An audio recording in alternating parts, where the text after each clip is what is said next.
O yung ating Pangulong Bongbong Marcos, mga kababayan, never na magpapasindak sa China. Not an inch, sabi po ni Speaker Martin Romualdez. Ayan po, not an inch, Marcos holds firm on West Philippine Sea. Ngayon pa mga kababayan, na lalong pinalakas yung alyansa ng Pilipinas at ng Amerika.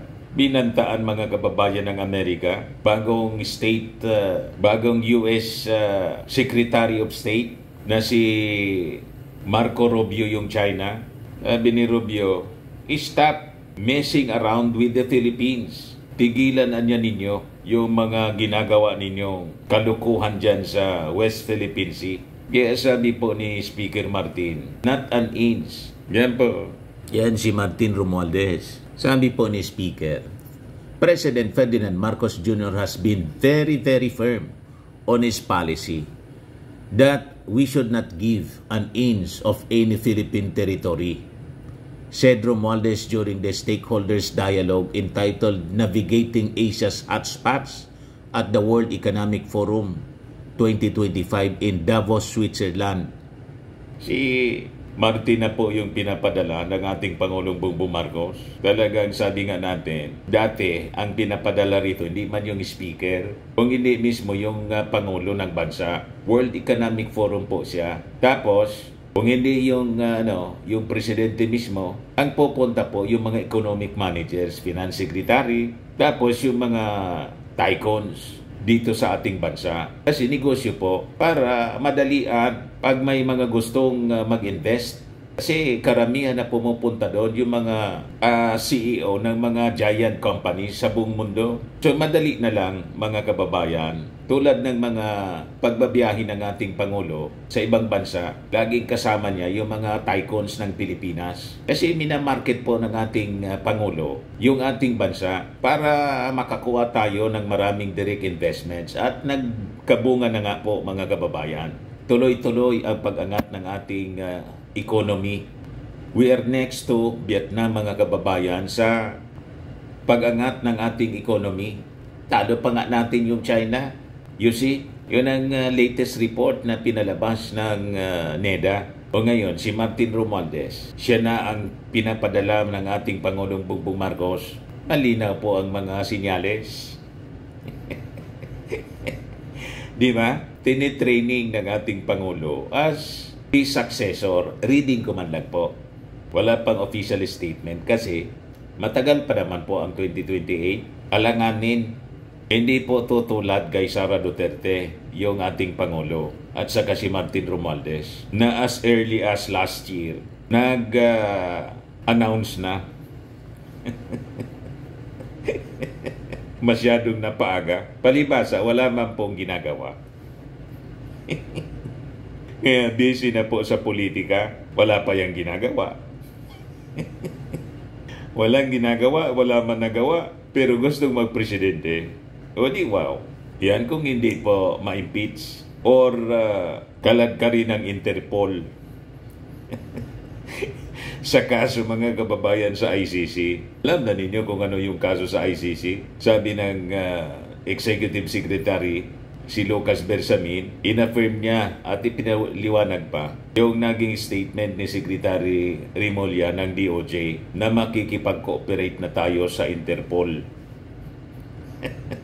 We will cooperate with ICC through Interpol.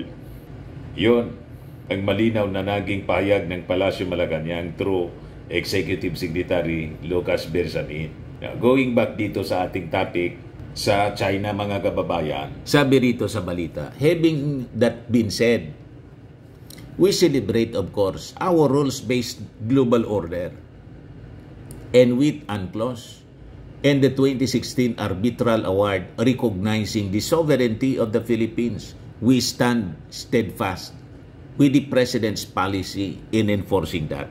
Romualdez was joined in the panel by Timor-Leste President Jose Ramos Horta, Indonesia's Foreign Minister, Sugiono Michael Fruman, President of the Council on Foreign Relations, and Tulsi Naido, Chief Executive Officer ng Asia Pacific Zurich Insurance Group Pero sabi po ni Martin Romualdez, despite niya, the President being very firm on this policy of not giving up a single inch, we are working daily to de-escalate tensions. We do not want the South China Sea dispute to overshadow the many other facets of our relationship with China, including trade, education, and cultural exchanges. We are not taking sides. The United States is our long-standing ally, and China is our largest trading partner. The Philippines is navigating a middle path where we maximize opportunities from both relationships while actively participating in the broader global community. Our future lies in de-escalating tensions, building meaningful partnership, and safeguarding our principles. The Philippines is prepared to navigate the complexities of geopolitics, ensuring that our people benefit from peace, prosperity, and stability. So ang sinasabi, mga kababayan ng ating Speaker of the House, pinapaliwanag niya ang stand ng ating Pangulong Bongbong Marcos. Nililinaw niya sa global community. Tayo po, hindi palaaway, hindi tulad ng gustong palabasin ng mga DDS, ng mga Duterte mismo, na tayo gusto makigira, gustong kaladkarin ang ating bansa, ipahamak ang ating mga mamamayan ng ating Pangulong Bongbong. O, di ba? Basag yung mga propaganda ng mga DDS. Hindi ganun po. De-escalation. Pero tayo, nagre-ready tayo sa kung ano ang mga eventualities. Hindi tayo palalamon at hindi tayo mamimikit ng ating mata o matutulog lang habang tayo'y nilalamon ng China. Ganon po, may balance. O di ba niya Mr. Maravillas, galit na naman yung China. Sila yung may kasalanan, sila pa yung galit. Yan ang problema. Nang espiya sila dito sa atin. Tayo, ginagawa din natin, siyempre, to secure our country. Galit na naman po. O yan na naman ang sinasabi ni Mao Ning. Sabi rito, China calls US missile deployment in the Philippines dangerous. Anong dangerous? Na karapatan namin na palakasin yung aming security, yung aming defense. Ilaglagay namin sa aming territory kung anong gusto namin ilagay. Wala kayong paki. Dangerous sa inyo kasi yung mga plano ninyo lumalabo kasi nakaposisyon na yung aming mga armas sa tulong ng Amerika. O ano kayo ngayon? May mutual defense treaty kami sa Amerika. Matagal ng panahon. Ngayon lang kayo nagrereklamo kasi may masama kayong intention sa amin at hindi kami papayag na lamunin ninyo. Naintindihan ninyo, Mao Ning? Gusto tayong patigilin kasi wrong path daw. Maling landas daw yung ating tinatahak. Mali sa inyo, sa amin tama. Ito yung tamang path para ma-checkmate kayo. At yung inyong pagiging bully, matuldukan, yung inyong pagiging ganid, pagtitake advantage sa amin, matigil na po. Hindi kami papayag sa mga pinagagawa ninyo, Mao Ning. Paninindigan namin ang aming lupang hinirang, ang mamatay nang dahil sa aming bansa. Kung ayaw ninyo, mag-away tayo, umalis kayo rito sa aming territory. Umalis kayo dyan sa aming exclusive economic zone. Wala man kayo dyan dati. Pati yung mga lupa na itinayo ninyo sa artificial islands na ginawa ninyong military base, galing pa sa amin. Tapos, ayun, buti na lang nahuli yung spies ninyo. Tapos kayo pa yung may ganang magalit. Tapos mag-warning kayo na dangerous path. Dangerous sa inyo kasi pumasok kayo rito, may typhoon typhoon missiles, kayang-kayang maabot yung bansa ninyo. Hindi namin ito alisin dito, ipoposisyon namin at dadagdagan pa namin. At kung may pagkakataon at ipaintulot ng Amerika, poposisyon kami dito ng mga 1,000 nuclear warheads for deterrence. Pinangunaan muna niya Mr. Maravillas yung Pangulo. Baka marinig po ng ating Pangulo. Pero kahit marinig ito ng ating Pangulo, hindi niya sasabihin. Kasi secret nga yan, mga ganyang aksyon. Dapat hindi kinikwento. Di bali ako magkwento, mga kababayan. Di man ako opisyal ng gobyerno. Di ba?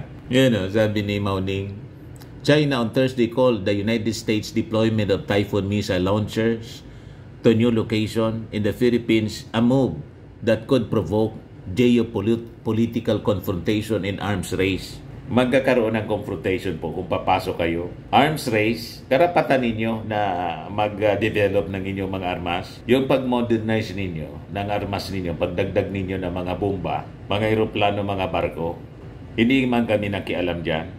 Hindi kami nangialam. Wala kayong narinig na komento sa amin. Pero komento kayo ng komento sa aming modernization at pakikipag-alyansa sa mga bansa. Bakit? Kayo lang ang may karapatan makibarkada. Huwag kami China, huwag kami Mauning. Matagal na ninyo kaming pinagluluko noon pagpanahon ni Cory Aquino.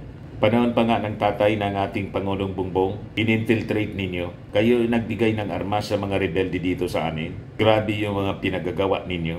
Ang daming na disgrasya. Civilian, armed forces, police, pati sa mga kapwa namin Pilipino nagpatayan dahil sa paglalaso ninyo sa isipan ng aming mga kababayan. Bakit kami? Nag-infiltrate ba sa inyo sa China? Di ba hindi? Wala kaming intensyon, mangamkam. Wala kaming intensyon sa mga resources ninyo. Kontento kami sa aming bansa. Pero pati dito sa aming bansa, in-infiltrate ninyo yung media, in-infiltrate ninyo yung LGU, pati mga Chinese, naging mayor na namin. Kami, may mayor ba sa China? Sumobra kayo eh. Pati yung Chinese New Year ninyo, gusto ninyo, kasama kami sa celebration. Sumusubra kayo. Gusto na ninyong kamkamin, mga communities namin. Kung saan sa ang syudad may Chinatown, may sementeryo. Bakit kami? May sementeryo at China-Filipino community din dyan sa tulad ng Chinatown dito sa Pilipinas. Di ba wala? Hindi kayo patas. Matindihan yung pagsasamantala sa amin. Yung hindi inyo, pinagnanasaan ninyo. Yung amin, inyo pa. Hindi kami papayag sa ganun. Napakalawak na inyong bansa. Kami maliit na bansa. Pero hindi kami papayag na ang maliit na bansa namin i-invade ninyo. So we have our friends. Wala kayong karapatan na pagdiktahan kami kung sino yung dapat barkada namin. Kasi hindi din kami nagdidikta sa inyo kung sino gusto ninyong kaalyado. Gusto namin sa Amerika kasi parehas ng aming ideology. Wala kaming paki sa inyo. So tama ito, mga kababayan, na ginagawa ng ating gobyerno. Inayaan niya na mag-deploy ng mga Tomahawk missiles dito. This is for our defense. Wala kaming plano na invade yung China. Wala kaming plano. Ditong kinakagalit ni Mauning, the US military has moved its Typhoon launchers which can fire multi-purpose missiles up to thousands of kilometers from Lawag airfield in the Philippines to another location on the island of Luzon. A senior Philippine government source said. Chinese Foreign Ministry spokesperson Mao Ning at the regular news briefing said the move was dangerous and extremely irresponsible. Dangerous nga po sa inyo, tama. Kasi dangerous kayo sa amin. Kung hindi kayo dangerous, naging dangerous sa amin tulad nung panahon na hindi pa kayo nagnanasa sa amin, hindi pa kayo nangamkam ng territory, hindi man namin ito ginagawa, di ba? Ginagawa namin ito kasi may ginagawa kayong masama. Sabi dito sa balita, the Tomahawk cruise missiles in the launchers can hit targets in both China and Russia from the Philippines. The SM-6 missiles, it also carries